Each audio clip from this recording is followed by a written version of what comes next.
Bonjour, bonjour à tous.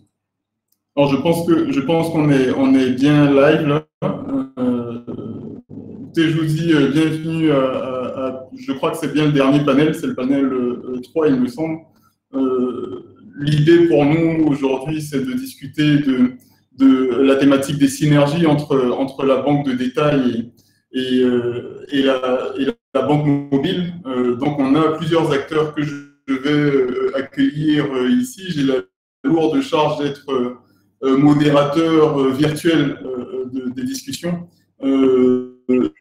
Alors, je crois qu'il n'y a pas tout le monde qui est connecté. J'espère que Patricia Zunzi Yao est bien connectée et j'aimerais bien l'accueillir sur la session maintenant.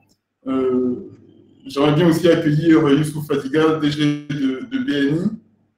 S'ils sont connectés, est-ce qu'on peut me le confirmer ou me l'infirmer? Ah, super, excellent. Excellent. Alors, si on a trois autres panélistes qui sont censés être avec nous normalement. Tola Jean-Conan, qui est directeur régional gestion de la liquidité pour les entreprises chez Ecobank. Herman Dano, qui est DG de Youp, Société Générale. Et Djibril Ouattara, qui est... et Herman Dano, donc Djibril Ouattara, que j'ai déjà présenté. Herman Dano, qui est DG de Youp, pardon, et voilà, normalement, c'est les deux autres qu'on attend. Et Youssouf Fadiga, que j'avais oublié, qui est DG de PN, qui doit nous rejoindre. Alors, je pense que les autres ne sont toujours pas disponibles, mais on essaiera de les amener avec nous au fur et à mesure.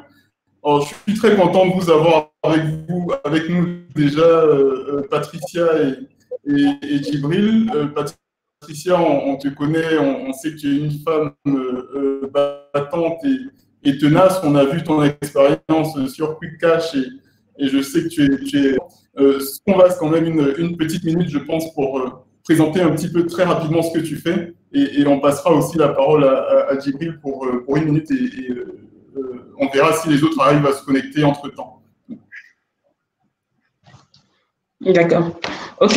Donc, merci. Donc, merci et bonjour. Je suis contente de voir Djibril. Voilà.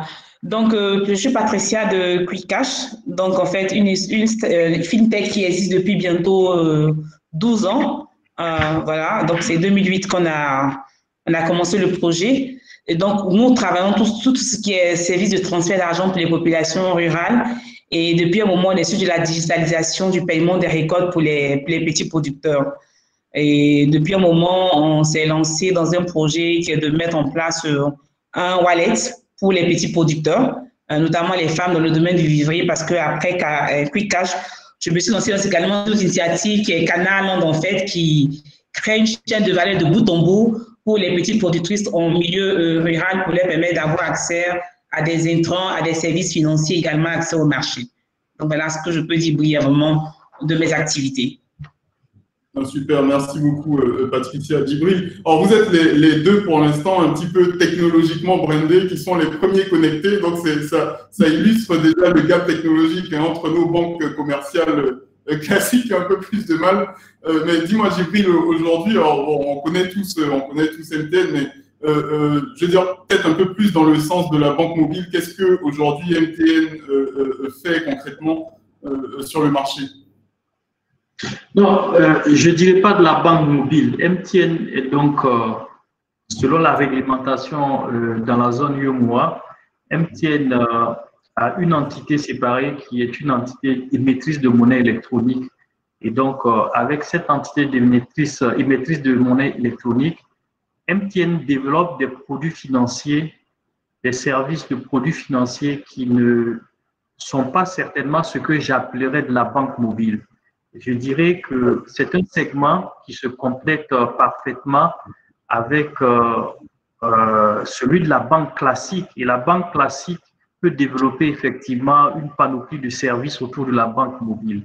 Nous, ce que nous faisons, nous, avec les services financiers mobiles, c'est principalement sur la base des abonnés que nous avons, sur la base d'une technologie qui n'a pas besoin d'Internet, qui est le code USD, et puis plus tard maintenant, sur la base des technologies avec des applications, nous interconnectons la plupart de nos clients pour s'échanger de l'argent.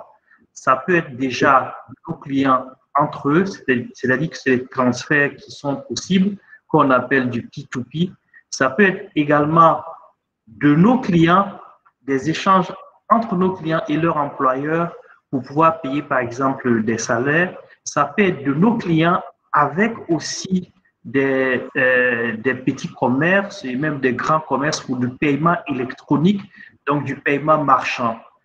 Et à côté de ces services de transfert d'argent et d'échange, nous avons développé depuis 3 ans bientôt des services qui sont proches effectivement des services bancaires. En particulier, nous avons développé des services d'épargne et des services de prêt d'argent, que j'appellerais plutôt de la micro-épargne et également du microcrédit. Donc, c'est des services qui touchent aujourd'hui plus de 5 millions d'utilisateurs et c'est des services de proximité, ce qu'on réussit à faire sur la base de nos abonnés qu'une banque traditionnelle avec des demandes d'infrastructures importantes n'aurait pas réussi à faire. Nous avons donc cet avantage d'avoir des personnes qui n'ont pas besoin d'un KYC compliqué. On a un réseau de distribution, plus de 70 points, 10 000 points, 70 000 points sur la Côte d'Ivoire et dans des points les plus reculés où des personnes peuvent avoir accès à des services financiers mobiles. Je ne dirais pas la banque mobile, je dirais plutôt quelques services financiers mobiles. C'est ce qu'on peut peut-être appeler un service de portefeuille électronique. C'est un petit peu comme ça qu'on l'appelle en dehors du continent. Mais c'est déjà. On va y revenir. Hein. On va y revenir. Le portefeuille mobile servira à stocker de l'argent et à faire des paiements. Nous allons au-delà du portefeuille mobile.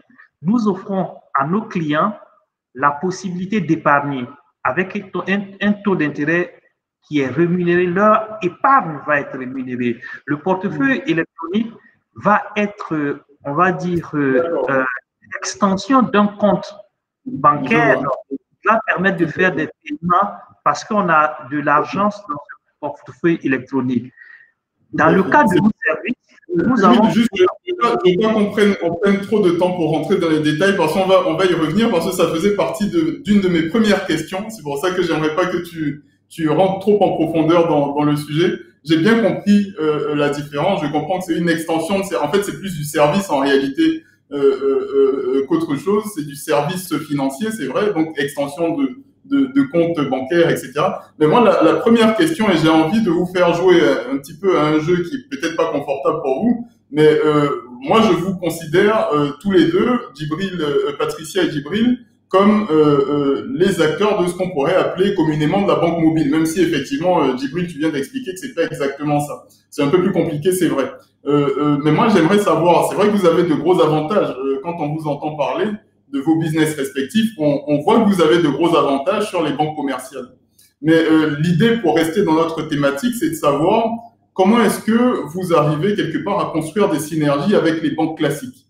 Et moi, j'ai envie de vous poser la question, d'abord, avant de commencer, qu'est-ce que potentiellement vous pourriez envier à une banque classique? C'est-à-dire que les banques commerciales telles qu'on les connaît aujourd'hui, quels sont pour vous les avantages comparatifs que ces acteurs-là ont, que vous aimeriez avoir? Alors, Patricia, peut-être pour commencer. D'accord. En fait, bon, je voulais commencer par dire en fait qu'il y a de la place en fait pour tout le monde en fait. Nous, en tant que fintech en fait, on s'est mis sur un segment de besoins que les banques classiques commerciales n'arrivent pas à couvrir en fait. Donc, en visant par exemple le milieu rural, c'est très difficile pour une banque classique commerciale de s'y installer parce que ses coûts de fonctionnement vont être très élevés. Donc, du coup, c'est pratiquement pas possible, en tout cas pour l'instant, pour une banque commerciale de s'installer dans les zones où nous sommes. Donc, du coup, je me vois comme étant acteur de complémentarité de quelque chose qu'un acteur n'arrive pas à faire. Donc, c'est un peu comme un écosystème. Je me dis que les banques commerciales ont bien sûr leurs clients voilà, tout ce qui est entreprise, qu'on a besoin d'avoir des comptes, des chéquiers, tout ça, ce que nous ne faisons pas. Mais nous, en fait, on essaie de combler un besoin que les acteurs présents sur le marché n'arrivent pas pour l'instant à couvrir, soit à cause de leur taille, soit parce que leur déploiement sur ce segment-là risque d'être un peu coûteux pour elles.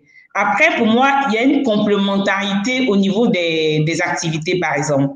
Si, par exemple, le porte-monnaie électronique que nous développons, vu que nous ne créons pas de la monnaie électronique, nous avons besoin de travailler avec des entités comme MTN, comme Move ou comme Orange qui, eux, créent de la monnaie électronique. Mais lorsqu'on regarde les statistiques, on se rend compte que plus de 80% c'est encore au cash-in, au cash-out. Donc, ça veut dire que c'est des dépôts et des retraits. Et puis, il y a un pourcentage, bien sûr, de paiement, mais les paiements vont juste se limiter au paiement de factures et voilà, électricité, voilà, et eau. Donc, on a encore très peu, je veux dire, l'usage de ces paiements-là, en fait, dans les habitudes courantes, marchands, par exemple, aller au marché, Goro fait ses achats avec son véritable porte-monnaie.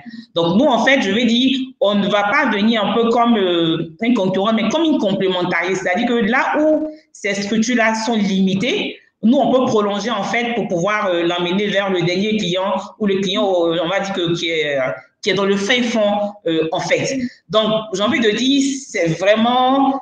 je n'ai pas envie de faire une comparaison avantage entre elles et nous, mais j'ai envie de dire qu'il y a des segments de clients qu'aujourd'hui, elles ne peuvent pas desservir ou qui sont mal desservis.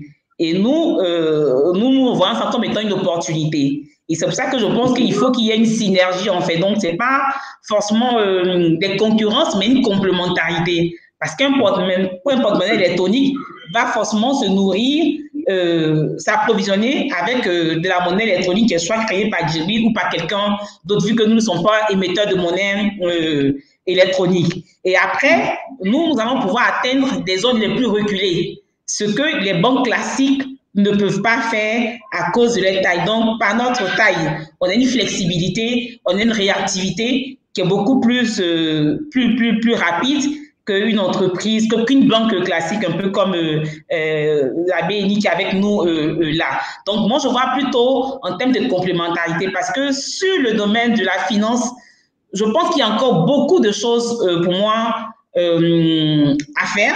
Donc, la BNI sera toujours dans son rôle de BNI, elle touchera les clients de la BNI. Djibril fera sa monnaie électronique. Et nous, on sera là pour pouvoir prolonger, en fait. Donc, tout ce qui est agency bank, tout ce qui est opportunité que les banques ne peuvent pas faire pour toucher, nous, on est capable de pouvoir faire ça pour que le guichet de la BNI, par exemple, puisse fonctionner auprès de son client qui est dans un petit village. Donc, moi, je vois ça plutôt en termes de complémentarité de services plutôt qu'en termes d'avantages inconvénients, en fait, un peu. Ce que tu dis, Patricia, effectivement, l'idée, c'est pas de comprendre ce qui vous oppose. L'idée, c'est de comprendre, en fait, ce qui potentiellement peut être un segment de marché sur lequel vous pouvez opérer ensemble. Et c'est effectivement ce que tu dis, c'est que vous êtes une extension naturelle, en réalité, de l'activité bancaire. Maintenant, vous êtes sur un segment, effectivement, que les banques commerciales classiques ne peuvent pas couvrir de toute façon parce que les coûts d'acquisition des nouveaux clients sont trop élevés pour elles, mais votre modèle le permet. Du coup, pour revenir un petit peu sur le service, je comprends parfaitement en fait ce qu'une banque commerciale aurait à gagner à travailler avec QuickCash, par exemple. Je le comprends parfaitement. C'est ramener de nouveaux clients plus facilement, etc. Qu'est-ce que QuickCash? Est-ce que QuickCash quelque part, parce que tu as parlé tout à l'heure au début de ton propos, tu as parlé de l'offre entreprise. Est-ce qu'aujourd'hui, l'offre entreprise, QuickCash aurait intérêt à offrir du service entreprise en passant par un réseau bancaire? Je ne sais pas, est-ce que c'est quelque chose qui est envisageable ou pas? Bon, en fait, l'offre que nous avons, c'est beaucoup plus les coopératives, comme on est vraiment focus sur les populations rurales. Donc, je veux dire, c'est un type d'entreprise avec lesquelles on travaille, c'est vraiment des coopératives en général pour tout ce qui est paiement de leur récolte. Aujourd'hui, je veux dire, les entreprises qui viennent vers nous, les entreprises qui cherchent des solutions pour pouvoir payer, de café cacao en général, qui cherchent comment payer les producteurs avec lesquels elles travaillent. Mais rarement, une entreprise va venir vers nous pour ouvrir un compte. Voilà, parce qu'elle veut faire des opérations, parce qu'elle veut épargner, c'est des services, Ça n'a pas de sens pour une entreprise de venir vers nous. Mais quand elle vient vers nous, c'est justement parce qu'elle a besoin d'utiliser nos services pour pouvoir atteindre une cible qui est dans une zone où, par exemple, la BNI ne peut pas y arriver. Donc, c'est ce type d'entreprise en général qui viennent vers nous, en fait. Mais pas d'entreprises qui viennent... bon, on n'est même pas autorisé à pouvoir lui faire ouvrir des comptes pour prendre des dépôts d'une entreprise. Non, ça, on n'est pas habilité à le faire. Je vois. Est-ce que il me semble que, alors si jamais Herman est disponible, on peut l'accueillir, hein, je parle au modérateur technique, mais d'ici à ce qu'il soit prêt, Djibril, moi j'aimerais revenir un petit peu sur ce que tu disais. Moi j'aimerais que tu puisses nous expliquer un petit peu quel est pour toi ce que la banque de détail a aujourd'hui comme atout qui serait profitable pour MTN, mais aussi pour la banque d'ailleurs. Je veux dire, quel type de synergie en réalité on pourrait créer avec un avantage que la banque a, dont MTN aimerait profiter aujourd'hui? Donc, je pense qu'il faut revenir à ce que Patricia a dit, qui est très essentiel. Patricia a clairement dit qu'elle pourrait diviser, je dirais, le secteur en 3 branches. La branche de la banque classique, la branche des établissements émettrices de monnaie électronique et ce qu'elle fait des niches pour à la fois encadrer et créer une forme d'écosystème pour des échanges autour de la monnaie électronique. Si on est sur ce principe, et elle l'a bien dit également, il n'y a pas à envier à un autre acteur. Il y a simplement à comprendre fondamentalement que chacun a sa partition à jouer dans l'écosystème. Et c'est pour cela que je répondrai que je n'ai rien à envier à une banque de détail. J'accueille toutes les banques de détail pour ouvrir ma plateforme d'abonnés pour que ces banques de détail viennent fournir des services avancés, des services financiers avancés. Et du fait que ma plateforme à moi, que je peux appeler ma place de marché, a une typologie de clients qui n'est pas adressée par la banque de détail parce qu'ils n'ont pas des revenus qui sont récurrents, ils n'ont pas de gros revenus, ils ne peuvent pas avoir des banques classiques.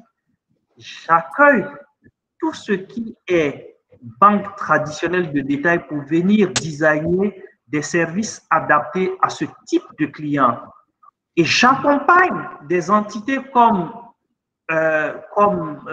Patricia dans le développement du réseau de distribution et dans la proximité qu'elle va me permettre d'avoir vis-à-vis d'acteurs qu'elle a identifiés, surtout parce qu'elle a la capacité de les éduquer et de favoriser davantage de transactions.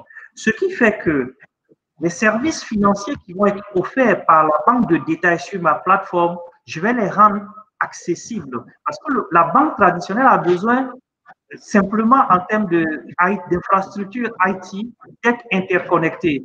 Moi, je donne déjà cette interconnexion avec mon réseau télécom et avec les maisons qui ont dans leur main pour ouvrir cela à la fois on appelle, ce que je peux appeler upstream et downstream avec les banques de détail et avec des acteurs comme Patricia. Non, je comprends bien, Djibril. En fait, si tu veux, pour préciser ma question, en fait, aujourd'hui, quand on regarde, alors moi, je regarde ce qui se passe en Afrique de l'Est. Hein. On est encore très, très loin, je trouve, de ce qui se passe en Afrique de l'Est en termes d'interconnexion et d'intégration financière à travers les outils technologiques. Quand tu parles de services financiers, par exemple, aujourd'hui, il y a tout un tas de services financiers qui n'existent pas sur les plateformes mobiles. Je pense à la possibilité. Alors, le crédit, ça commence à être un petit peu ouvert. Parce qu'aujourd'hui, il y a votre concurrent dont je ne citerai pas le nom pour ne pas te vexer, mais qui en fait déjà. Vous-même, pour moi, vous en faites un petit peu de façon détournée quand on est sur du crédit téléphonique. On n'en fait pas de façon détournée. Nous sommes c'est une manière de parler. On est électronique en Côte d'Ivoire à avoir lancé des services financiers d'emprunt et d'épargne, et cela depuis 3 ans. Et c'est une manière de parler. Écoutez-moi, s'il vous plaît. Quand j'ai pas de au moment où je vous parle, nous avons une deuxième banque de détail qui vient sur notre place de marché pour ouvrir les mêmes services. Et en janvier, on aura 4 acteurs de banque de détail comme au Kenya. Je suis désolé, je sais ce qui se passe. Je sais ce qui se passe au Kenya. Écoute la question. Je vais préciser la question pour que tu puisses y répondre de façon aussi précise. Qu'est-ce qu'il faudrait, par exemple, pour que aujourd'hui MTN sur sa plateforme puisse accueillir des produits des produits du type des produits financiers du type titre, par exemple? Est-ce qu'aujourd'hui on est en capacité d'avoir en Côte d'Ivoire un acteur des télécoms comme vous qui offre comme service financier aux populations de souscrire à un bon du Trésor, de souscrire à une obligation, à une action sur les marchés, etc. Qu'est-ce qu'il faudrait pour ça? Ce qu'il faudrait, c'est qu'il faudrait qu'il ait la réglementation adaptée. Et je pense que ça aussi, il faut le comprendre. Lorsque Patricia a bien dit des entreprises, des établissements de maîtrise de monnaie électronique, ça veut dire que la réglementation a circonscrit ce que moi, je peux faire en tant que MTN. Et justement, c'est pour cela que moi, en tant que MTN Mobile Financial Services, je ne peux pas faire des prêts et je ne peux pas collecter de l'épargne. Enfin, je ne peux pas placer de l'épargne en tant que tel, mais je peux collecter de l'épargne pour des partenaires qui sont donc les banques de détail, dont vous parlez. Et maintenant, il existe des entités qui ont donc la possibilité de vendre des titres, de faire en sorte que des personnes puissent avoir accès à des bons de trésor qui ont donc cet agrément de la Banque centrale. On peut développer avec ces personnes en les appelant, en créant des produits spécifiques que eux, parce qu'ils ont le droit de le faire, vont venir vendre à nos abonnés au travers de notre plateforme. Mais ce n'est pas à moi de le faire. Si vous allez au Kenya, ce n'est pas Safaricom qui le fait. Safaricom a des partenaires avec des établissements financiers comme CBA, ce genre de banque-là, pour le faire. Et il y a une réglementation adaptée pour le faire. Donc, ce n'est pas à moi. Moi, j'aimerais que la réglementation aille plus vite que ça pour pouvoir permettre un certain nombre de choses, mais je suis obligé de me conformer à cette réglementation qui existe. Bien sûr, mais aujourd'hui, Djibril, moi, j'aimerais qu'on accueille, si possible, Herman pour peut-être confirmer quelque chose, mais moi, quand je t'entends parler, je comprends qu'effectivement, il y a une barrière réglementaire peut-être à faire sauter pour que MTN puisse le faire. Mais l'idée, quand je t'entends parler, c'est qu'aujourd'hui, il y a des acteurs qui sont capables, qui sont émetteurs ou gestionnaires de titres financiers qui peuvent tout à fait émettre en réalité sur les plateformes. Aujourd'hui, il n'y a pas de barrière réglementaire pour ça. C'est pour ça que j'aimerais accueillir Herman, si c'est possible, qui est DG de Youp, il est encore là pour nous le confirmer. Mais pour moi, si aujourd'hui Youp ou Ecobank d'ailleurs, qui a une filiale donc EDC qui travaille aussi sur les marchés des capitaux, si ces acteurs-là ont capacité à pousser des offres financières, des services financiers de ce type-là, de type contre-titre sur les plateformes mobiles, aujourd'hui, il n'y aurait pas de réglementation, il n'y aurait pas de barrière réglementaire en réalité. Parce que ce serait pas. C'est ce que je vous dis, mais ces entreprises, ces entités ne sont pas MTN, justement. Ce n'est pas moi qui pose la question. Ce que je suis en train de vous dire, c'est que moi, j'ai une plateforme ouverte avec un réseau de distribution, avec des abonnés, et j'accueille tout le monde. Je ne vais pas faire de la banque comme ceux dont vous parlez. J'accueille tout le monde. Je suis avec Bridge Bank, je viens de commencer avec Mansa Bank, je suis avec Onango, et demain, je serai avec EcoBank. Pour les titres dont vous parlez, j'ai une plateforme ouverte, on peut commercialiser, on peut designer, mais ce n'est pas à moi de le faire. C'est ce que je suis en train de dire. Et en Afrique de l'Est, ce n'est pas ça. On a bien compris, Djibril. L'idée, c'est de savoir ce dont, pour moi, c'est les banques de détail qui doivent pousser. Enfin, les banques de détail, c'est les banques en général qui doivent pousser l'offre. Mais l'idée de ma question, si tu veux, bon, c'est dommage qu'on les ait pas encore les autres de disponibles, mais c'était de savoir aujourd'hui, et là, c'est ce que tu me confirmes à demi-mot, c'est que Aujourd'hui, en réalité, il n'y aurait pas de barrière réglementaire à sortir de nouveaux produits du type compte-titre, par exemple, à travers les réseaux mobiles.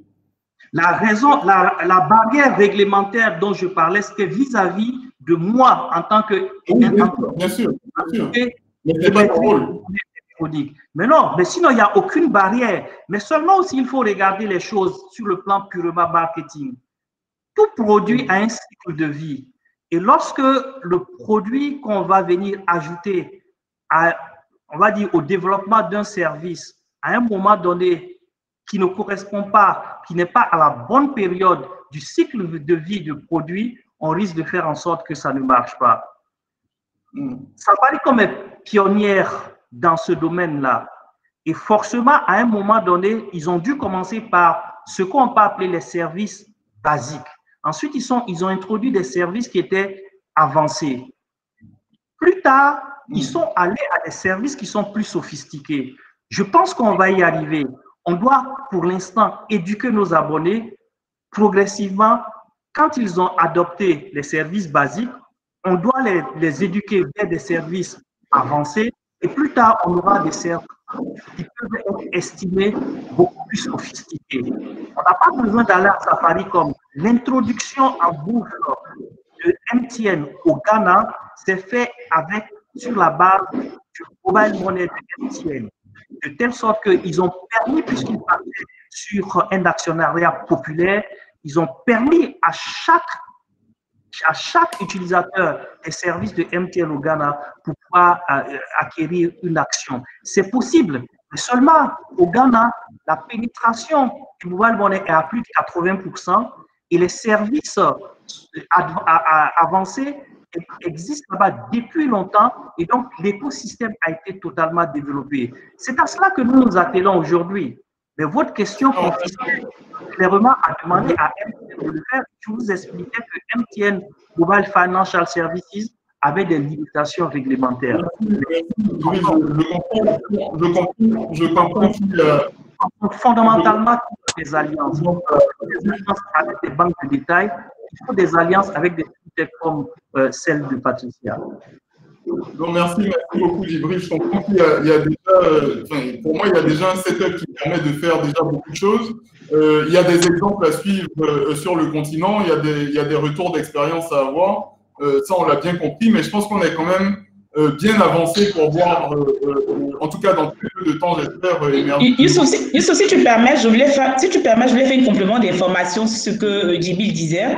C'est vrai.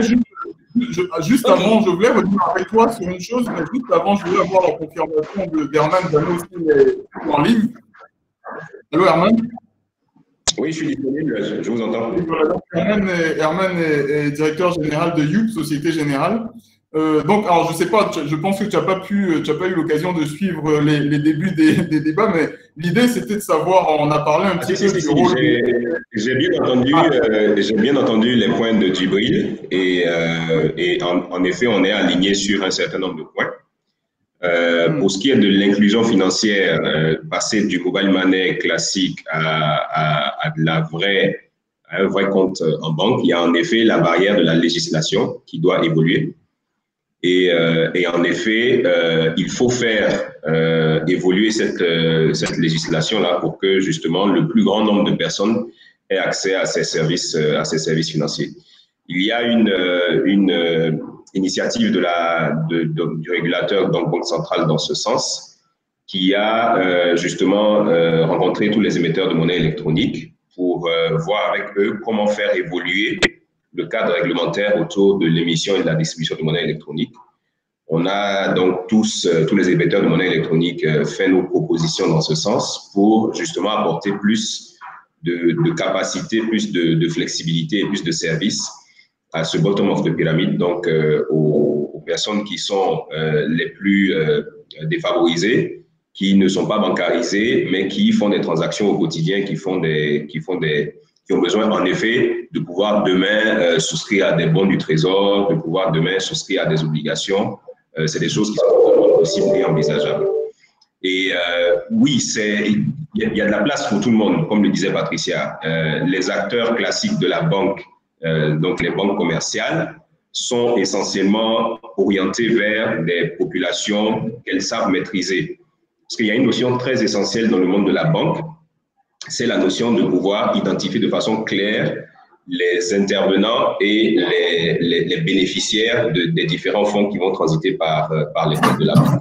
Et donc, en effet, on ne pourra pas se permettre d'avoir un KYC light de type mobile money. On est obligé d'avoir un KYC, donc une connaissance client qui soit beaucoup plus élaborée pour pouvoir lui offrir des services de type financier. Je pense que je me vois. Donc là-dessus, en effet, on va être amené à faire évoluer le modèle pour que tout le monde puisse bénéficier de ces services-là qui sont offerts aujourd'hui par les banques commerciales. Mais en l'état, il est vrai que les acteurs purs, les pure players du mobile money vont être limités parce qu'ils n'ont pas l'agrément de la banque, ils n'ont pas l'agrément bancaire. Donc, il y a un certain nombre de services qui ne sont pas en capacité de proposer à leurs clients. D'accord, mais aujourd'hui, alors je comprends qu'il y a des limites en réalité, mais aujourd'hui, en l'état actuel de la réglementation, vous, l'agrément, vous l'avez en réalité pour émettre et pour faire de la gestion d'actifs sur les marchés. Donc, c'est les produits financiers dont on parle là, ben, vous les avez déjà à disposition. En réalité, qu'est-ce qui vous empêche aujourd'hui, vous, Société Générale, d'utiliser le segment mobile pour déployer ces offres-là que vous déployez déjà à vos clients réguliers? Alors justement, la nature de ces clients, c'est-à-dire que la capacité à pouvoir identifier ces clients de façon claire, où est-ce qu'ils résident, qu'est-ce qu'ils ont comme activité. Nous avons des obligations de sécurisation et de traçabilité des flux, lutte anti-blanchiment, financement du terrorisme. Ce sont des éléments qui sont des éléments majeurs que les banques traditionnelles ont besoin nécessairement de pouvoir assurer comme traçabilité dans tous les échanges.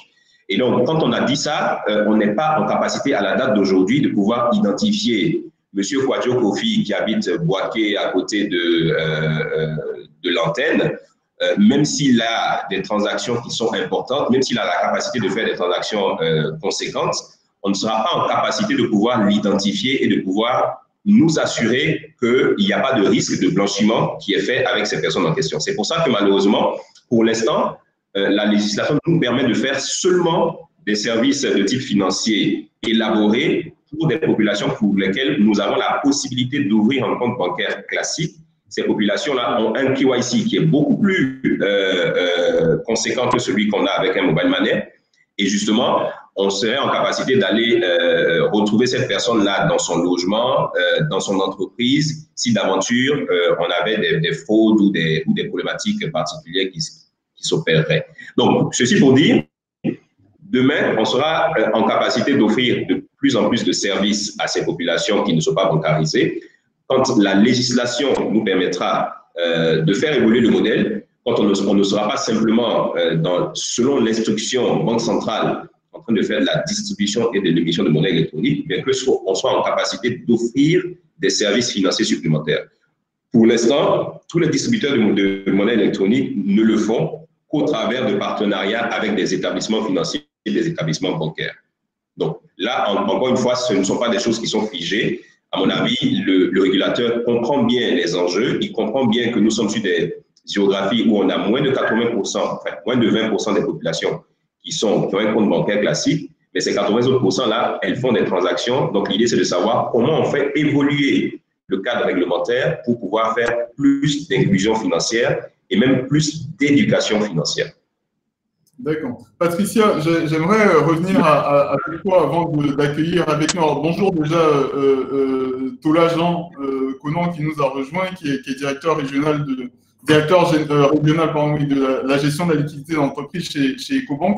Mais avant de revenir à M. Conan Tola Jean, Patricia, toi qui es très très proche des populations et de leurs besoins des milieux agricoles, qu'est-ce que tu penses de tout ce qu'on vient de dire là, à la fois sur effectivement le manque d'informations qu'on peut avoir quand on passe par les services technologiques qu'on connaît? Moi, je pense que toi, avec la proximité que tu as, c'est des problèmes que tu peux résoudre en réalité. D'accord. Voilà. Donc, avant de répondre à la question, je voulais juste faire un additif sur ce que Djibril disait. C'est vrai que si on compare notre activité, notre environnement avec l'Afrique de l'Est, notamment le Kenya, avec M-Pesa, on peut penser qu'on est en retard. Mais bon, j'ai envie de dire quand même qu'on vient de loin et on a fait quand même des pas. Moi, il y a 10 ans, aucun opérateur de mobile money ne voulait me parler. Parce que on voyait tout le monde, forcément, tout le monde voyait tout le monde comme concurrent. Moi, j'ai pendant 3 ans payé des codes du USSD au niveau de la RTCI, mais aucun opérateur ne voulait m'intégrer. C'est seulement MTN qui a accepté de faire le jeu avec nous, qui a essayé avec nous de nous intégrer, mais aucun opérateur, parce qu'ils voyaient, tu es notre concurrent, tu vas prendre notre marché. Donc, je me dis, la première réaction, c'était, on ne connaît pas ce que c'est, on a tous peur. Aujourd'hui, on se rend compte que finalement, il y a des synergies qu'on peut faire ensemble. Il y a du business à gagner et que ça ne sert à rien de rester en fait sur sa part. Donc aujourd'hui, les portes sont plus ouvertes lorsqu'on parle. Et même les fintech comme nous, on était dans un cadre juridique un peu bizarre, si je peux m'exprimer ici, parce qu'on n'était ni émetteur de monnaie électronique, on n'était ni établissement financier. Et donc, de plus en plus, la Banque centrale commence maintenant à réfléchir à un cadre législatif pour les fintech. Donc, ça bouge. C'est vrai que peut-être ça ne bouge pas comme de l'autre côté, mais je pense que ça bouge et que maintenant on a des acteurs, enfin, je ne dis pas des acteurs, je parle des personnes qui sont à la tête de ces entreprises-là qui comprennent en fait qu'il y a des synergies qui peuvent être mises ensemble pour gagner de l'argent, que ce n'est pas forcément qu'il faut voir tout le monde en concurrent. Maintenant, pour les populations rurales qui est vraiment la cible sur laquelle nous travaillons, j'ai envie de dire que le besoin est encore grand. C'est déjà beaucoup, déjà avant, ils n'arrivaient pas à avoir des services comme faire des dépôts des retraits. Ça, c'est déjà bon, déjà avec les sociétés d'émetteurs de monnaie électronique comme MTN et autres qui sont sur la place. Mais il y a encore beaucoup à faire sur d'autres choses, sur d'autres besoins, en fait, qui sont des besoins beaucoup plus pressants. Moi, par exemple, je travaille sur un modèle de prêt intrant. Donc, peut-être c'est des choses que je peux réfléchir avec Djibril. Parce qu'en fait, c'est quoi? Le gars, il a besoin d'avoir un prêt de produits. C'est-à-dire que de produits phyto et de semences, en fait, pour pouvoir produire. C'est vrai, pour l'instant, il peut déposer un peu d'argent sur son compte, son compte au mobile money, MCN ou autre, pour ne pas qu'on lui vole.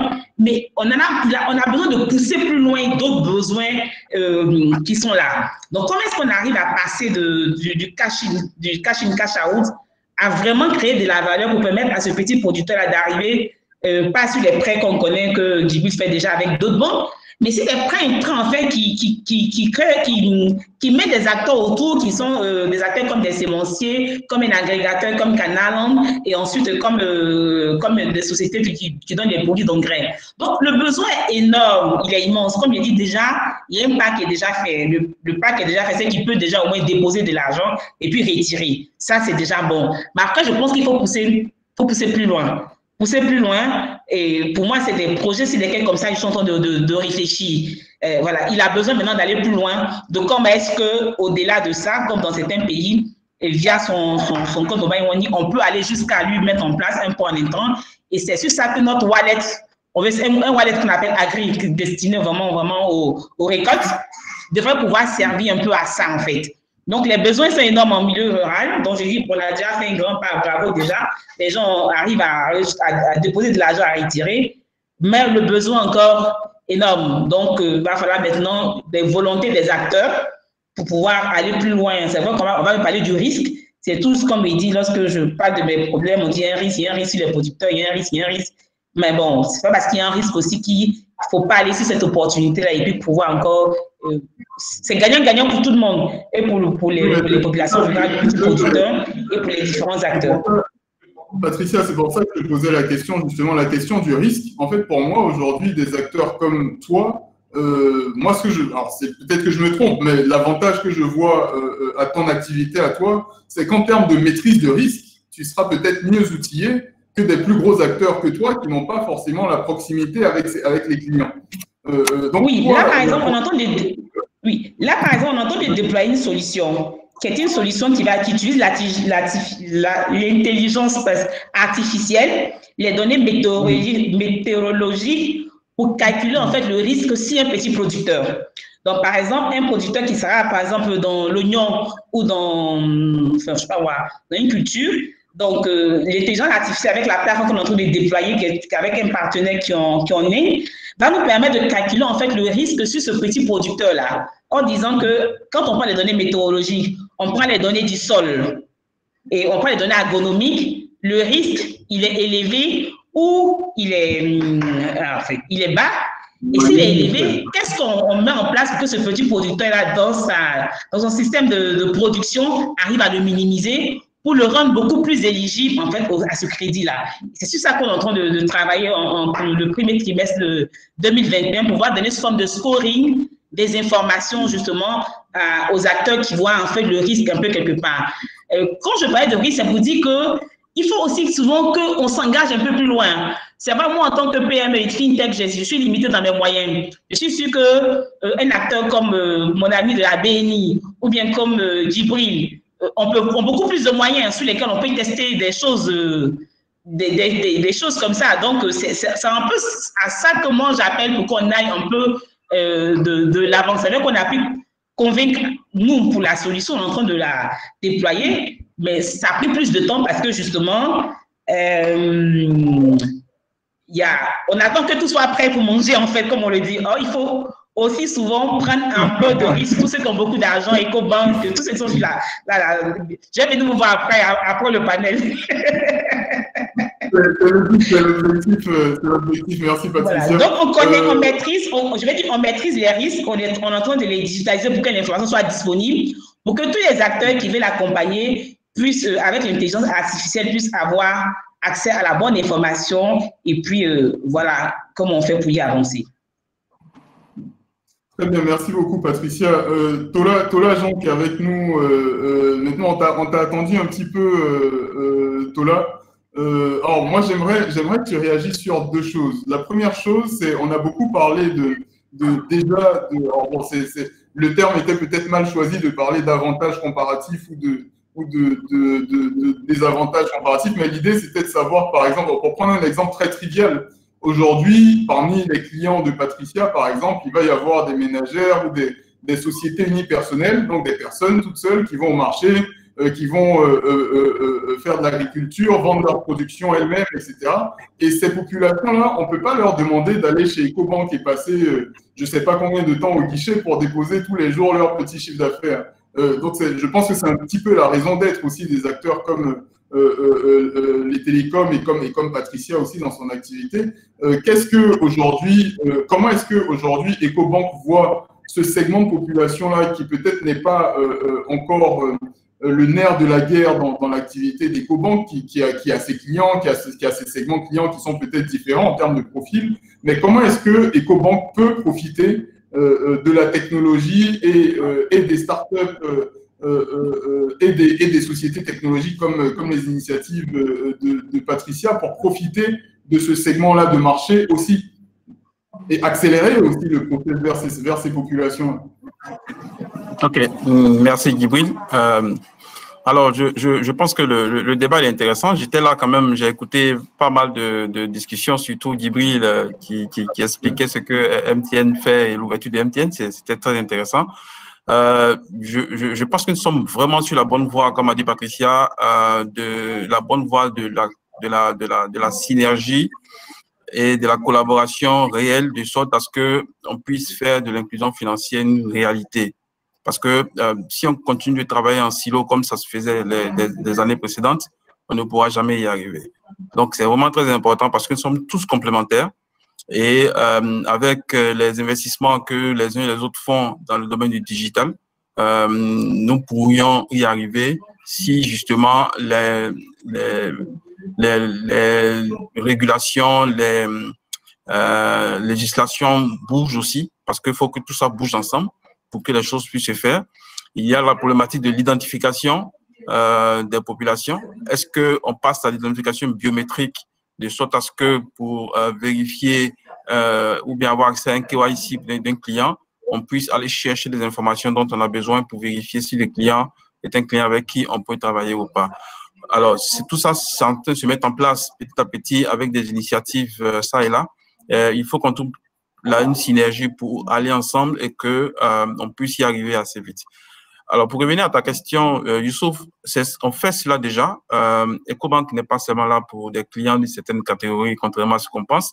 Nous avons aussi des clients particuliers qui sont de petits commerçants que nous adressons. Nous avons un type de produit particulier qu'on appelle le compte évolution qui permet de donner accès aux services bancaires à des petits commerçants et on leur donne un QR code qui leur permet justement de collecter leurs frais ou bien de collecter leurs dus de façon digitale. Ecobank a lancé il y a quelques années une application mobile qui s'appelle Ecobank Mobile qui permet justement de scanner ces QR codes-là. Et aujourd'hui, plusieurs banques de la place sont capables de pouvoir scanner le QR code d'Ecobank puisque ces QR codes sont interopérables avec tout ce qui est application mobile qui peut lire les QR codes avec Visa, Mastercard. Et la Banque centrale est en train en ce moment de travailler sur l'interopérabilité de tous les acteurs, justement pour le QR code. Donc, c'est l'avenir. Je pense que tous les acteurs ici présents sont bien informés de cette initiative-là parce qu'on participe à des réunions fréquentes là-dessus. Donc, les dispositions sont déjà prises pour que justement ces clients, ces commerçants, ces agriculteurs puissent être pris en charge par nos services parce que aujourd'hui, on ne peut pas demander à ces paysans de sortir de la pauvreté si on ne leur permet pas d'avoir un compte bancaire ou alors un porte-monnaie électronique qui leur permet de faire du savings, de faire des économies, de faire de l'épargne, de faire des planifications. OK, c'est pas possible. On donne par exemple aux planteurs de café cacao, on leur paye leur salaire annuel sur 2 ou 3 mois et on espère qu'ils puissent vivre pendant 12 mois sans avoir de soucis. D'accord? Nous-mêmes qui sommes, je dirais, à un certain niveau social, si on nous remet tous nos 12 mois de salaire, c'est pas sûr qu'au 31 mars, on puisse avoir un peu d'argent qui reste avec nous. Donc, du coup, on a un rôle à jouer en tant qu'opérateur économique, en tant que banque, en tant qu'opérateur mobile, en tant que fintech. On a un rôle à jouer pour sortir nos frères et sœurs de la pauvreté et cela passe par justement une identification correcte de ces populations-là et c'est là qu'on a besoin de l'État. Ça passe aussi par une réglementation, une législation qui encadre tout ça. OK, et ça passe aussi par des investissements de notre part sur tout ce qui est infrastructure, sur tout ce qui est nouveaux produits et sur tout ce qui est plateforme.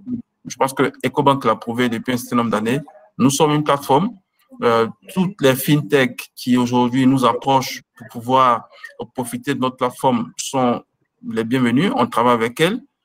Donc, Patricia, on pourra discuter après pour pouvoir voir dans quelle mesure on pourra aussi vous intégrer sur notre plateforme. Donc, voilà ce que je peux dire pour le moment, Youssouf. Je ne sais pas si j'ai répondu à ta question, mais voilà. Oui, parfaitement. Je vois qu'il y a quand même beaucoup de choses qui avancent. C'est vrai que aux yeux du grand public, c'est pas quelque chose qui est, enfin, c'est pas des choses qui sont très palpables dès lors qu'on parle de projet. Mais peut-être pour aller un petit peu plus loin, tout l'agent sur des questions encore plus concrètes. Moi, aujourd'hui, qui suis client dans une banque, dans une banque commerciale classique, j'ai accès à divers produits. Aujourd'hui, mis à part l'identification, est-ce que techniquement, alors je comprends hein, les problématiques d'identification et les problématiques que ça suscite derrière, mais est-ce que techniquement, aujourd'hui, opérationnellement, on a un setup qui permettrait aujourd'hui à Ecobank de pousser des produits d'épargne, des produits de crédit, mais aussi on n'a pas d'assureur autour de la table, mais aussi des produits d'assurance, par exemple, à travers les plateformes qui existent déjà. Est-ce qu'aujourd'hui, ce serait techniquement possible? Oui, comme j'ai l'habitude de le dire, il n'y a vraiment aucune limite sur tout ce qui est technologique. Il suffit d'y penser et de mettre les ressources techniques ou bien les ressources métiers autour d'une table et on peut développer tout ce qui est solution métier. OK? Nous avons des partenariats avec plusieurs assurances qui sont capables de fournir des services d'assurance. Nous avons aussi, en tant que banque, la possibilité d'ouvrir des comptes d'épargne pour nos clients.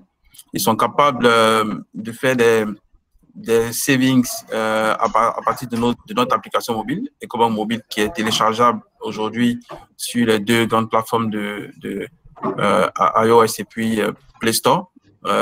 Et en 5 minutes, le client qui n'est pas du tout même enregistré chez nous est capable aujourd'hui d'ouvrir un compte. D'accord? Bien sûr, ce compte est réglementé avec une certaine somme de limites. Mais si le client veut pousser plus loin pour avoir une plus large possibilité en termes de services bancaires, il sera amené à nous déposer selon le document réglementaire, de sorte qu'on puisse lui ouvrir un compte qui peut être aussi rattaché à cette application mobile. Donc, de chez lui, il est capable de faire des paiements de factures, de faire des transferts, d'envoyer des tokens à ses parents pour faire des retraits sur les guichets automatiques, de faire ce qu'on appelle du bank to wallet, donc pouvoir payer sur un porte-monnaie électronique. Et bien sûr, pouvoir créditer un compte d'épargne. Donc, bien sûr, quand on va y arriver et qu'on sera capable de démocratiser tout ça au niveau de tout ce qui est agriculteur et puis tout ce qui est population non incluse encore, nous pourrions justement y arriver parce que avec l'éducation financière qui est aussi quelque chose d'important, que tous les acteurs doivent, participer, on pourra, d'accord, éduquer nos frères et sœurs de sorte à ce qu'ils puissent mettre ne serait-ce que 2% ou 3% de leurs revenus de côté chaque mois et pouvoir voir les résultats au bout de 12 mois. OK, donc ça va très vite. Je pense que c'est important de continuer à faire l'éducation. Côté technologie, je n'ai aucune inquiétude que toutes les structures ici présentes mettons les moyens, si ce n'est pas encore déjà fait, pour pouvoir adresser ce problème-là.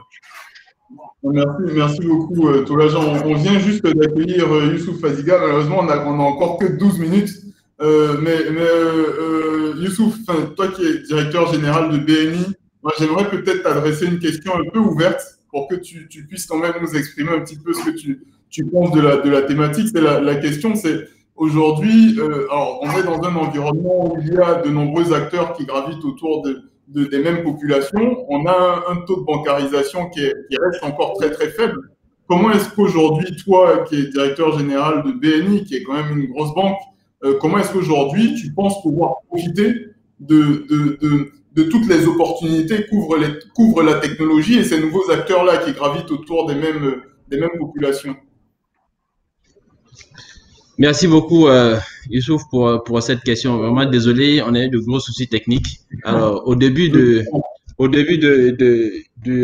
panel, j'ai cru comprendre que les banques traditionnelles avaient du mal à se connecter, mais je pense que c'est plutôt du côté de l'organisation. Hein. Ça, c'est ce que je pense. Alors, comme il ne reste pas suffisamment de temps, je vais aller rapidement, droit au but. Par rapport à la question qui est posée, il faut dire qu'aujourd'hui, effectivement, nous avons un taux de bancarisation au sens strict qui est relativement bas, en dépit du nombre d'acteurs sur le marché et puis du besoin qui est vraiment exprimé. Eh bien, ce taux de bancarisation au sens strict, quand on le prend au sens large, c'est-à-dire lorsqu'on inclut les opérateurs de téléphonie mobile, nous arrivons à des taux relativement intéressants qui gravitent autour de 60%. Alors aujourd'hui, il faut dire que les banques classiques mettent en place des moyens à la disposition de leur clientèle pour leur permettre de faciliter un certain nombre d'opérations bancaires. Mais les banques classiques vont beaucoup plus loin. Alors, nous, au niveau de la BNI,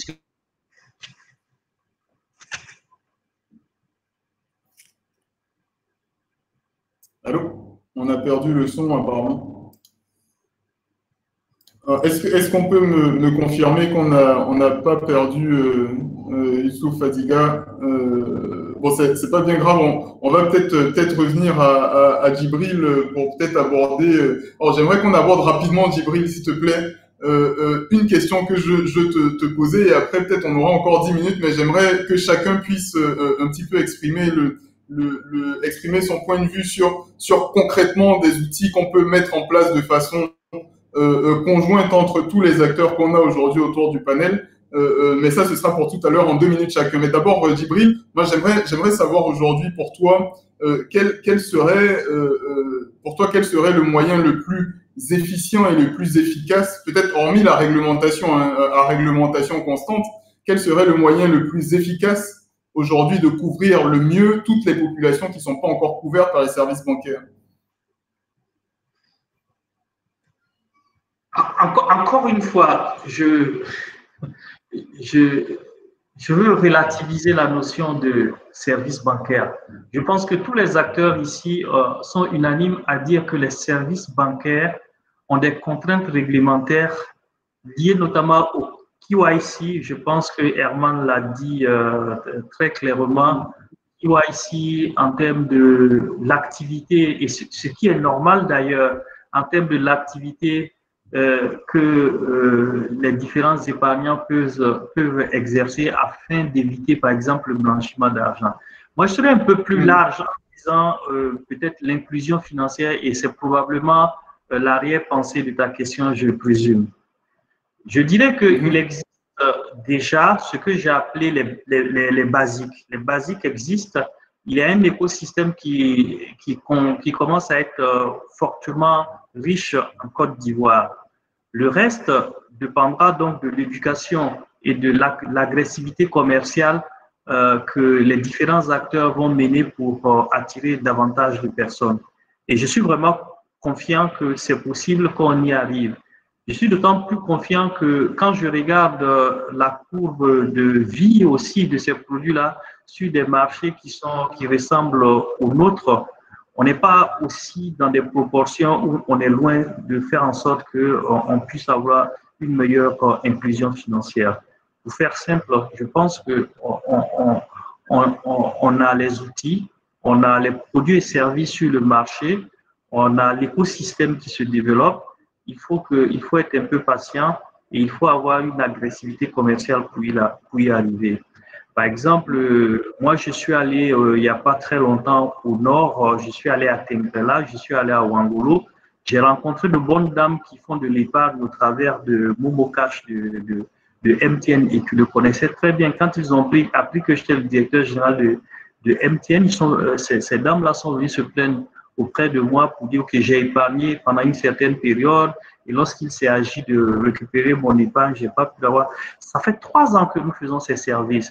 J'ai vu comment on appelle, de petits artisans et des agents de Mobile Money à qui nous prêtons de l'argent depuis 1 an, qui m'ont expliqué comment la mécanique qu'ils ont faite pour pouvoir améliorer et accroître leur fonds de roulement. C'est des choses qui arrivent, peut-être que c'est loin de vous, qui êtes probablement beaucoup plus le segment qui est adressé par les banques classiques, mais il y a beaucoup de choses qui se passent sur le terrain, et des acteurs comme les fintech comme Patricia y concourent aussi.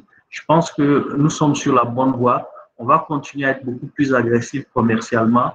On va continuer à donner l'opportunité aux différents acteurs d'être agrégés autour de notre plateforme. En tout cas, en ce qui nous concerne, MTN, on a de très bonnes collaborations avec les différentes banques, avec les fintech. Patricia, les choses ont énormément changé à MTN. On est allé jusqu'à ce qu'on appelle aujourd'hui le Simplify API. Ça veut dire que vous n'avez même pas besoin d'avoir en face de vous un ingénieur de MTN pour pouvoir intégrer notre API, pour pouvoir fournir des services. Mais il faut un minimum de sécurité. Donc, on a fait un certain nombre de développements. On viendra probablement vers ce milieu des fintech pour l'expliquer au moment opportun. C'est ce qu'on devait faire cette année, malheureusement, avec tout ce qui s'est passé, on n'a pas pu le faire. Donc, moi, je suis plutôt optimiste. Je suis optimiste que les choses se mettent en place, et maintenant, il va falloir continuer à éduquer les gens.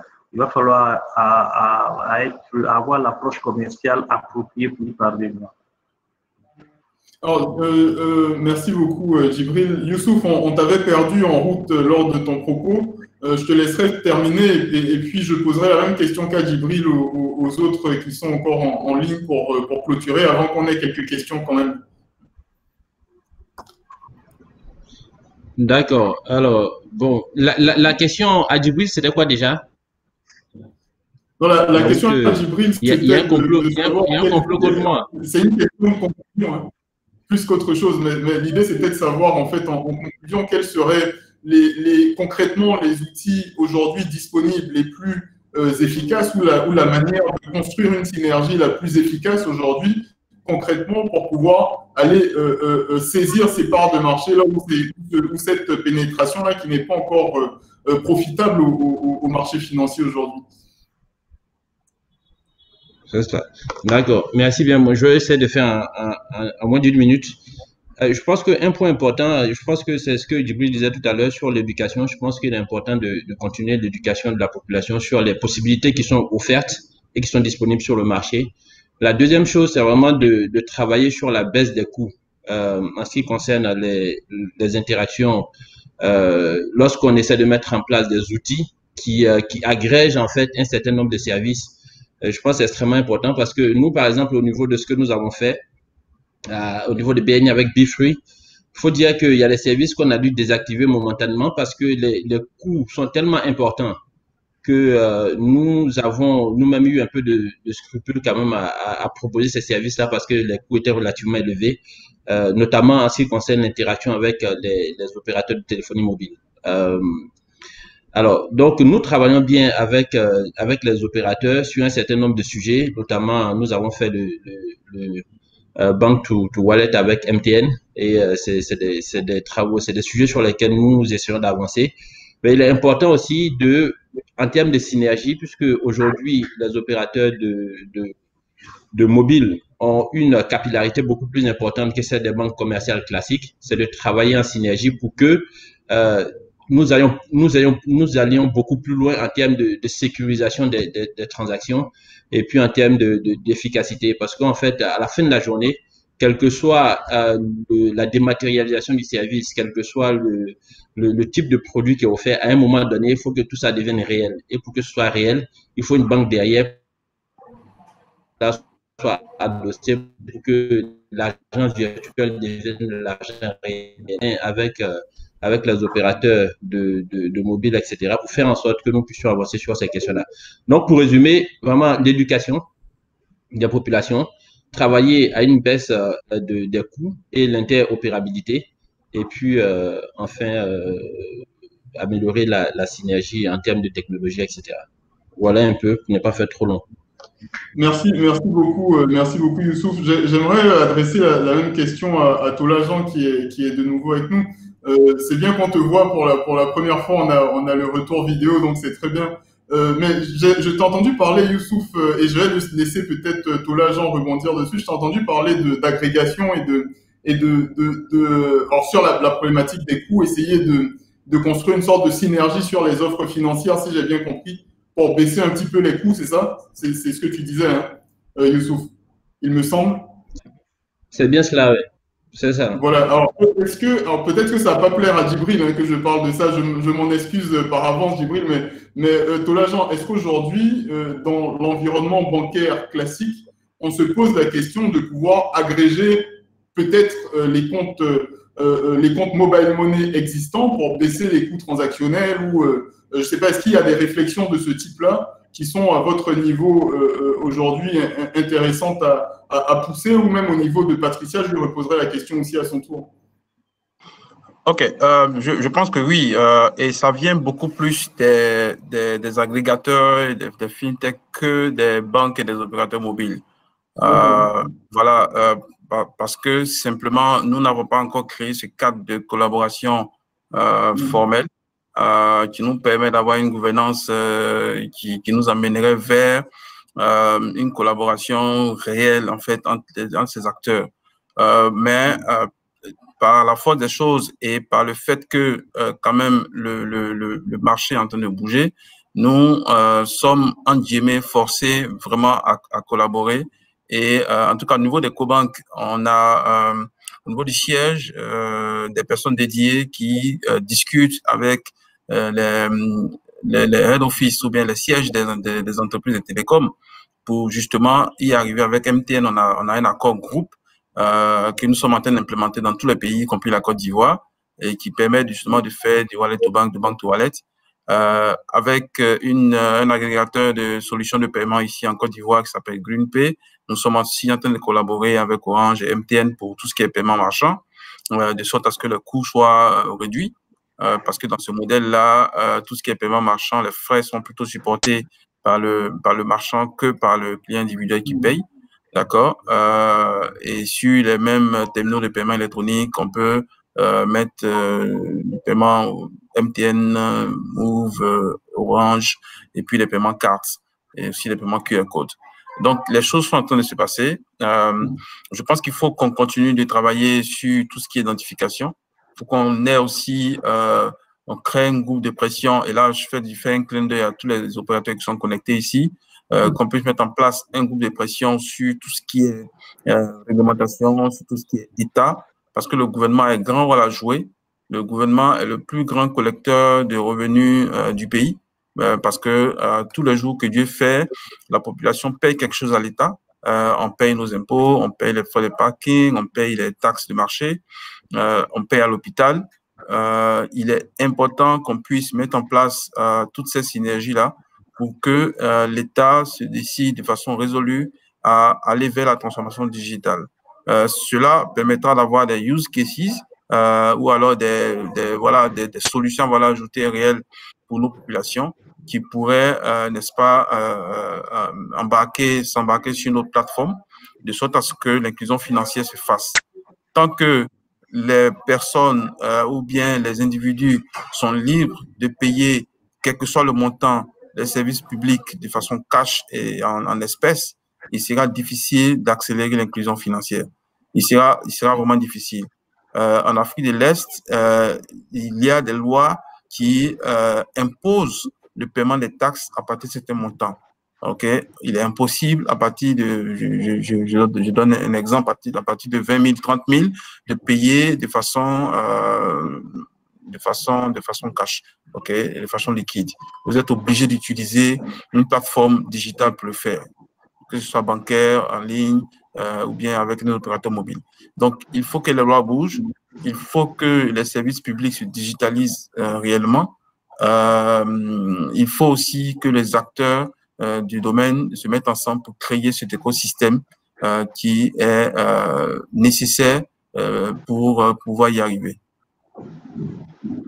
Merci beaucoup, Tolajan. Alors, j'aimerais qu'on ait aussi Herman Dano et Patricia qui réagissent peut-être sur une question un petit peu ouverte. Herman, d'abord, si tu es disponible, Herman, est-ce que tu peux, alors même question, hein, question un petit peu ouverte, quelles seraient pour toi les actions concrètes qui pourraient être menées aujourd'hui pour avoir une synergie réelle qui existe et qui permette d'accélérer en fait le process de bancarisation? Déjà, je pense qu'il est nécessaire de se rapprocher un peu plus de ces populations en question dont on parle, parce que très clairement, là où elles sont, là où elles vivent, ne sont pas les banques traditionnelles, ne sont pas les banques commerciales classiques. Et elles ont une appréhension, avérée ou pas, pour ces banques traditionnelles-là, parce que elles se disent que ces banques-là ne sont pas faites pour elles. Les services qu'elles proposent ne s'adaptent pas à leurs besoins. Donc, il y a vraiment une volonté qui doit être affichée et qui doit être mise en place de nous, banques commerciales, de nous approcher en réalité de ces populations. Je pense que ça, c'est l'élément le plus important. Pour tout ce qui est environnement technologique, pour tout ce qui est matrice de développement pour des usages sur des API, sur l'interaction avec des fournisseurs de contenu, que ce soit des fournisseurs de services à valeur ajoutée ou même des banques, des assurances. L'environnement existe, l'environnement technique également et les possibilités techniques existent. Après, c'est vraiment quelle est notre volonté, nous en tant que banque commerciale, qu'on affiche et qu'on veut lui mettre sur la table pour aller au-devant de ces populations en question. Et c'est pour ça que finalement, toutes ces personnes qui sont en activité, que ce soit des planteurs, que ce soit des professionnels qui sont dans les quartiers, que ce soit des étudiants, que ce soit des commerçants qui sont dans les marchés, il faut simplement se dire que ce ne sont pas des personnes qui sont exclues ad vitam aeternam et qu'il faille nécessairement aller vers ces populations, comprendre c'est quoi leurs besoins, quelles sont leurs habitudes de consommation des produits financiers et proposer justement des produits financiers qui se rapprochent de ce qu'elles vivent, de ce que ces populations vivent au quotidien et non pas simplement faire du copy-paste, simplement de nos offres classiques traditionnelles de banques établies depuis 50 ans et depuis plus longtemps, pour les envoyer vers des populations qui ont une appréhension totale pour la banque de détail. Donc, à mon avis, la volonté de nos acteurs, de nous qui sommes les acteurs, elle est primordiale. Et ensuite, en effet, l'accompagnement du régulateur pour faciliter un certain nombre de synergies avec notamment la mise en place peut-être de tiers de confiance qui permettront une identification claire de ces populations-là. Parce que là, on a un vrai sujet, on a un vrai challenge. Il faut qu'on arrive à identifier de façon claire ces populations-là pour pouvoir leur offrir des services qui tiennent la route. Merci beaucoup, Herman. Patricia, on va terminer par toi. Alors, on a parlé beaucoup de proximité, hein, mais je vais quand même t'adresser la dernière question. Qu'est-ce que tu penses qu'il faudrait, ou qu'est-ce qu'à ton niveau tu pourrais faire, ou quel projet ou quelle idée est-ce que tu as pour accélérer avec les autres partenaires qui sont autour de la table, accélérer un petit peu le processus de bancarisation et inclusion financière de façon générale, avant qu'on passe aux questions? Je pense d'abord qu'il faut déjà penser à mettre en place un cadre formel de collaboration. Je pense que Tola l'a dit. C'est vrai que je sais qu'il y a déjà l'association il y a l'ABBF, qui est l'association des banquiers. Je pense que les acteurs des télécoms ont, je ne sais pas s'ils ont une association, mais je suppose que ça existe. Il y a les fintech aussi qui ont commencé à se mettre en association. Donc, je veux dire, c'est déjà de créer un cadre de collaboration en formel entre toutes ces différentes entités-là qui, chacune à son niveau, fait partie d'une association déjà pour commencer à se parler. Parce que chacun parle à l'autre, mais c'est vraiment de manière informelle ou sur la base des relations qu'elle a avec telle personne. Ça, c'est déjà un point. Mais par contre, je ne partage pas trop l'avis de Tola lorsqu'il parle de mettre la pression sur l'État pour contraindre les gens à payer les impôts forcément à partir de certains montants, comme en Afrique de l'Est. La Côte d'Ivoire est l'un des pays qui a le plus de lois au monde. Enfin, en tout cas, où les lois sont tellement bien écrites. Quand vous prenez le commerce électronique, on a les plus belles lois, mais elles ne sont pas appliquées. Donc, ça ne sert à rien de faire prendre des lois. Tout ce qui se fait sous la base de la pression, pour moi, n'a pas pour objectif une durabilité. C'est plutôt travailler à comment est-ce qu'on encourage quelqu'un à payer plutôt par cash ou est-ce qu'il paye de manière digitale. Moi, je me mets dans la position du client en même temps que je suis aussi fournisseur. Si je dois payer, je veux dire, un produit au supermarché et que je dois ajouter 15 francs sur mon achat mobile money et payer cash, le calcul est vite fait. Hein? Je pouvais payer cash. Donc, je pense que ce sera à nous, les acteurs, en fait, de réfléchir justement au coût de ces services-là qui sont plutôt un frein à l'adoption de ces solutions-là par les populations. Nous, on avait travaillé sur une solution, mais finalement, quand on regarde les coûts de ce qu'on doit payer pour les frais de connexion de USSD, ça devient très cher. Donc, du coup, on n'a pas déployé. Donc, je pense que c'est plutôt travailler sur avoir des avantages attractifs. Pourquoi est-ce que le client aurait intérêt à payer cash ou à payer de manière digitale? Et ça, c'est à nous, les acteurs, de travailler là-dessus. Je ne pense pas que l'État sera compétent, sinon ce sera encore des lois et puis des sanctions, comment on appelle ça, des pénalités à faire payer encore aux populations. On a déjà trop de pénalités déjà encore à payer comme ça. Je pense que c'est déjà bon. Donc, pour moi, c'est les deux aspects. Donc, déjà, mettre en place le cadre de collaboration formel. Mais par contre, j'ai de bons espoirs. Parce que quand je regarde à la tête de toutes ces nouvelles entités-là, on a la nouvelle génération. Donc, aujourd'hui, je vais dire, je ne pourrais pas parler. Quand je parlais à quelqu'un qui était à Orange Money ou à MTN, on me fermait directement la porte parce qu'on dit non, c'est notre concurrent. Donc, déjà, ça commence aussi par les personnes qui sont à la tête. Djibril, Jean, Fatiga. Voilà, c'est nous qui allons décider, en fait. Voilà, parce que je vais dire, c'est nous qui allons décider de ce qu'il faut être fait. Et on a des pouvoirs de décision. Donc, quatre formats de collaboration entre toutes les entités. Donc, banque, fintech, émetteur de monnaie électronique. Décision, volonté réelle des dirigeants, enfin des personnes qui sont à la tête là, d'y aller. Travailler sur les coûts pour rendre le service accessible et plus attrayant aux populations. Voilà un peu comment je vois. Parce que moi, quand je connais mes populations au milieu rural, sont déjà des personnes qui sont déjà éprouvées. Déjà, donc si on doit encore, quand l'État dit, si vous ne payez pas par ça, vous savez qu'il y a une pénalité derrière. On connaît tous l'État. Donc, je pense qu'à nous de travailler plutôt à rendre les services accessibles, voilà, et attrayants pour les populations. C'est à ce moment-là qu'on va inverser on va inverser la tendance et qu'on sera surpris que le gars préfère plutôt maintenant payer électroniquement que payer cash. Parce que payer électroniquement, malheureusement, revient plus cher que payer cash. Youssouf, si tu me permets, je pense que Patricia a touché un point important. Patricia, en fait… Très rapidement, parce qu'on a à peine 5 minutes. Très rapidement. Je pense que sur le coût, c'est déjà fait par rapport au paiement mobile. Les opérateurs mobiles ont accepté qu'on puisse faire des paiements marchands sans frais. D'accord? Et ça a été lancé déjà. Nous sommes en plein déploiement dans les stations, etc. Donc, c'est un coût.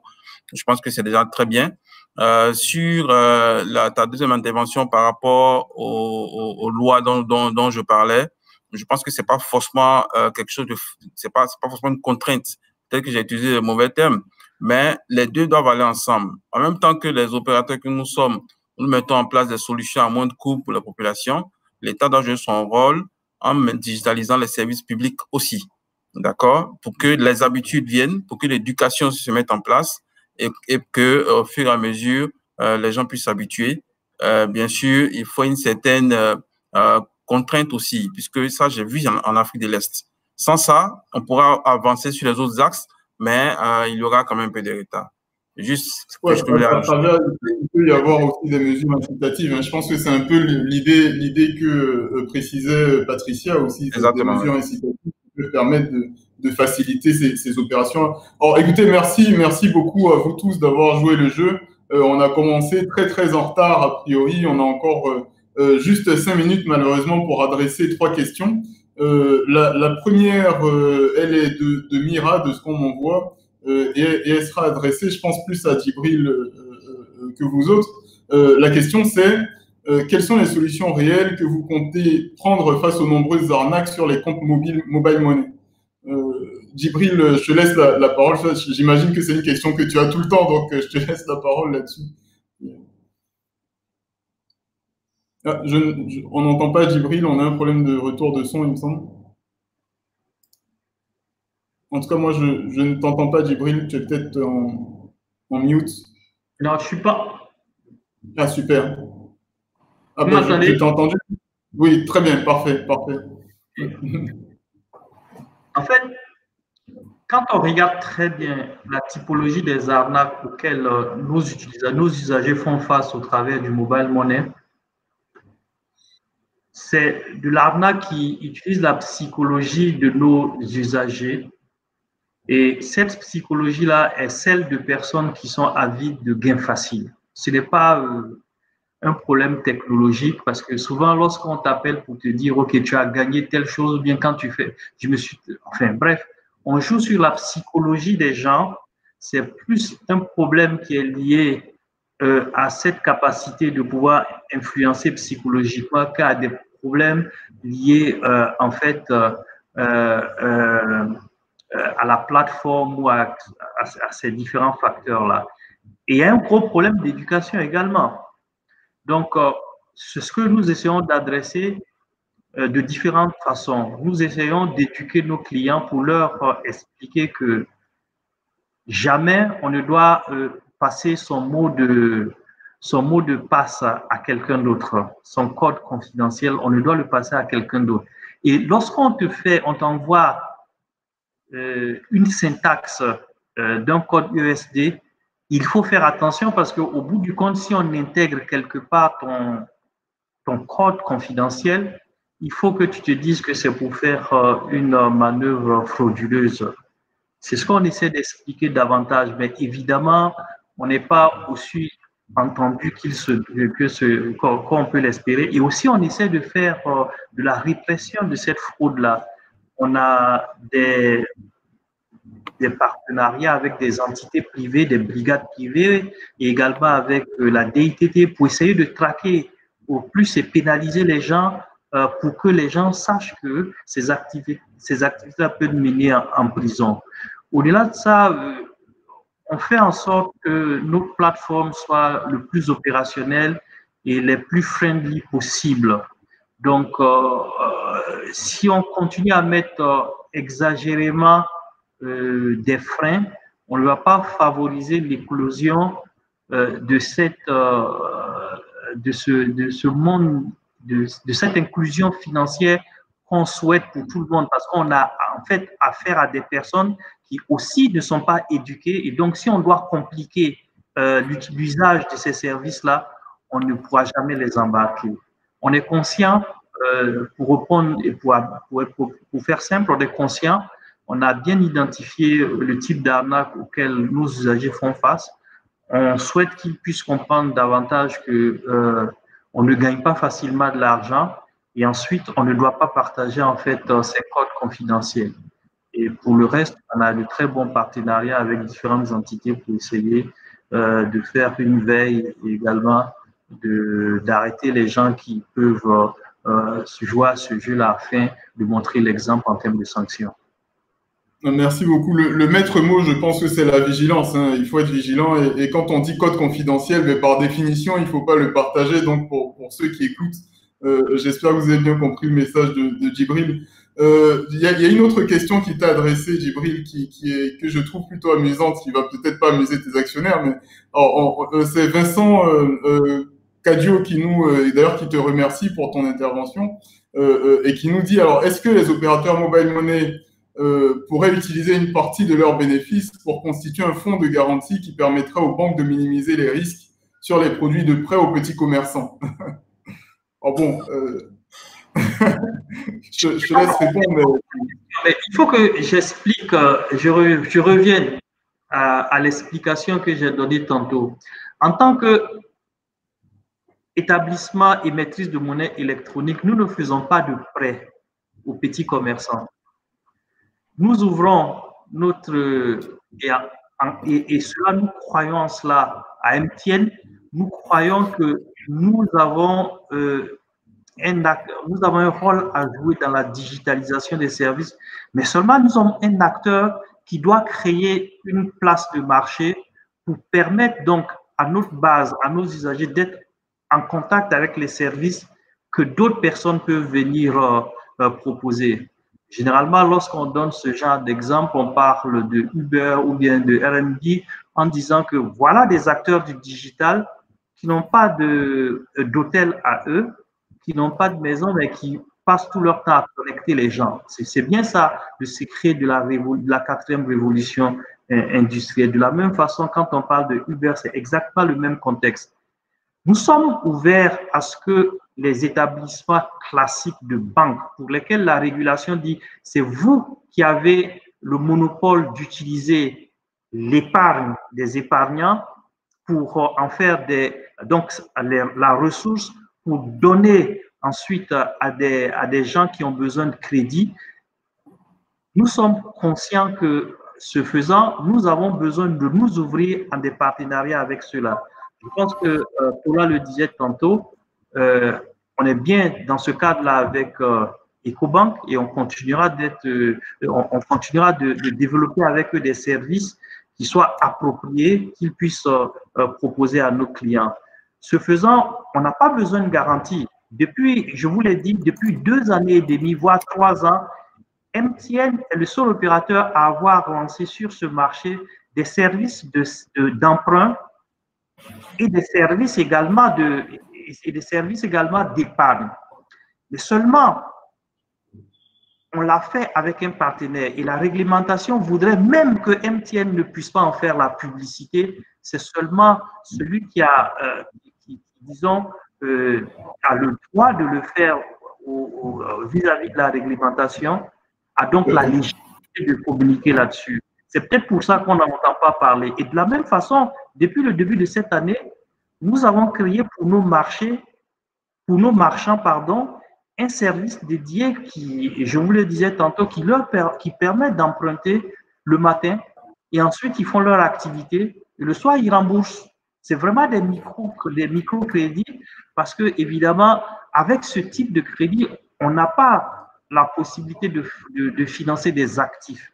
Des actifs ou même la consommation doit se rembourser sur une longue période. Et pour cela, forcément, étant donné que les banques utilisent l'épargne de leurs clients, il faut des règles pour pouvoir sécuriser cette épargne-là. Donc, on ne va pas y arriver, nous. Je ne pense pas. Je pense que à le faire. Merci beaucoup. On m'alerte sur le temps, malheureusement. Il y a une dernière question quand même que je veux qu'on adresse, messieurs les techniciens derrière le miroir, s'il vous plaît, laissez-nous les adresser avant de partir.